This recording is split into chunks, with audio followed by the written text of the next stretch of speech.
Selamat bertemu. Sekarang saya akan membawakan quote daripada seorang tokoh dunia di bidang usaha penerbangan. Dia adalah seorang kelahiran di London, Inggris. Dia adalah Richard Charles Branson.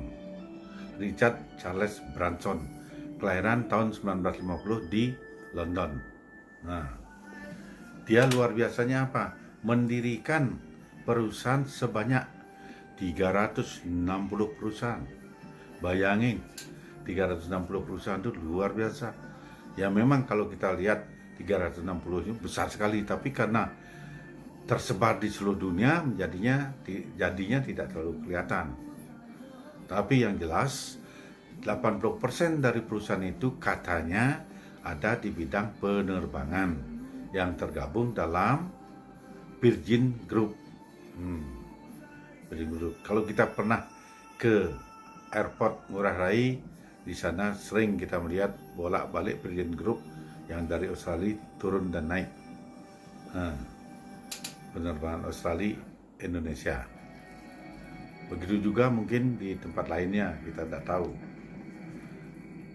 Terus kemudian apa yang perlu kita lihat dari Charles Branson ini, Richard Charles Branson ini, apanya yang perlu kita lihat?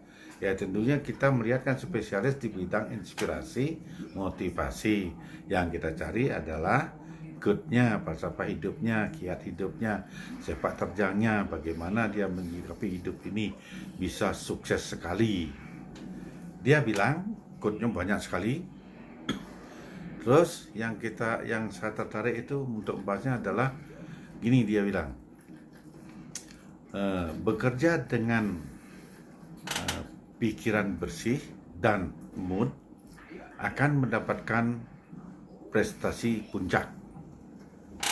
Artinya apa? Artinya pikirannya bersih dan mood. Ya jelas kalau bersih dan mood itu pasti hasilnya pasti baik. Nah sekarang bagaimana caranya kita bisa berpikiran bersih? Bagaimana mood kita bisa hidup?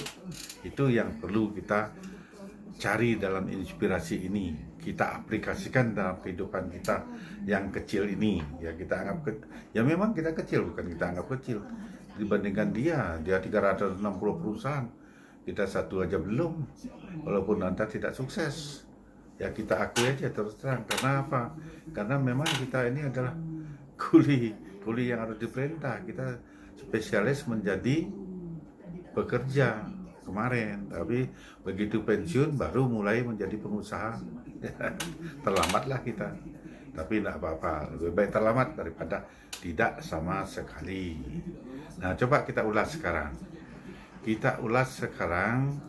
Quote-nya, falsafah hidupnya si Richard Charles Branson.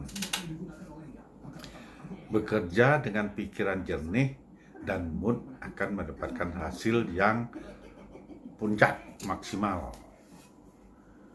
Ya, sekarang yang perlu kita sikapi bagaimana kita mencari pikiran bersih.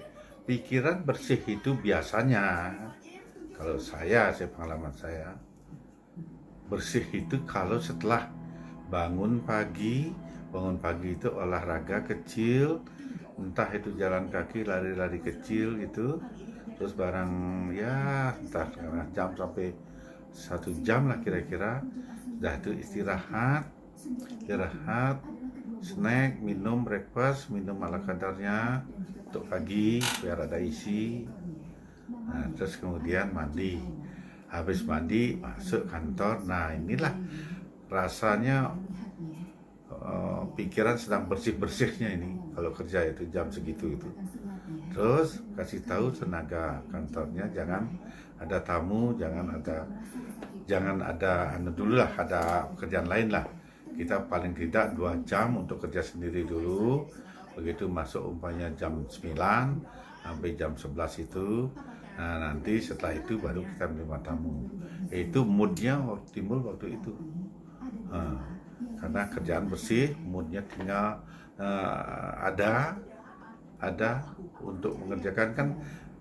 namanya manajer itu kan tiap hari kan pasti punya catatan kemarin sore, pasti ada catatan yang perlu dikerjakan besok, 1 ini, 2 ini, 3 ini, 4 ini.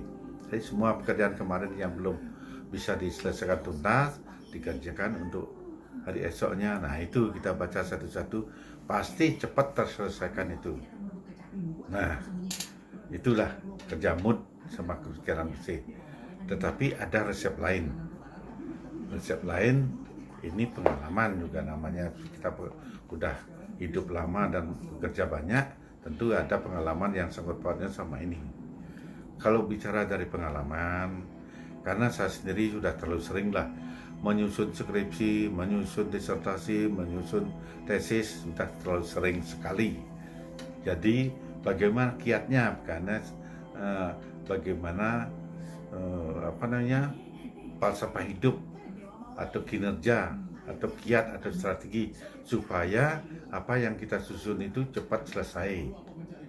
Biasanya kalau ini dilaksanakan, orang-orang menyusunnya 1 tahun, kita mungkin 6 atau 8 bulan sudah selesai duluan, karena kiatnya tersendiri ada. Ya, kiatnya itu adalah ini masih hubungannya sama bekerja pikiran bersih sama mood. Kalau kita menyusun, ambillah sekarang tesis, nah, kita siapkan pasti itu di rumah atau di kantor itu kan ada meja kita itu jangan ada yang boleh ganggu, buka khusus pekerjaan itu tidak ada. Kalau di kantor umumnya itu kantor kita siapkan meja lain lagi khusus untuk itu, meja kantor, meja kerja kantor jangan dipakai. Atau di rumah punya meja sendiri, siapkan di rumah. Jadi tidak ada yang ganggu meja itu. Jadi apa yang ada di meja itu adalah semua alat-alat yang keperluan untuk menyusun tesis. Ya buku-buku, referensi, ya alat-alat tulis-menulis yang lengkap, ya apalah semua yang diperlukan untuk itu harus sudah lengkap ada di sana. Cuma tinggal menulis saja. Nah itu terus dibuka nulis. Pokoknya pagi-pagi mood baik, nulis. Bangun pagi itu kan sekitar jam 5 nulis. Udah selesai, sudah siap-siap harus mulai ke kantor atau masuk kerja. Terus ditinggal, tapi buku tulisan yang tadi itu jangan ditutup sama sekali, biarin terbuka. Karena dengan terbuka itu kita akan setiap saat melewati depannya, tetap otak kita akan berjalan menuju itu terus. Atau kita tinggal ke kamar mandi untuk mandi. So, di kamar mandi ingat kita, oh tadi menulis masalah ini yang belum. Terus begitu keluar kamar mandi langsung ambil pulpen, tulis dulu di catatan, oh masalah ini. Terus begitu tinggal kantor tetap terbuka, pulang dari kantor nanti kerjakan lagi di kantor, ingat ini, tulis di kertas kecil, masukkan sana, begitu terus tiap hari.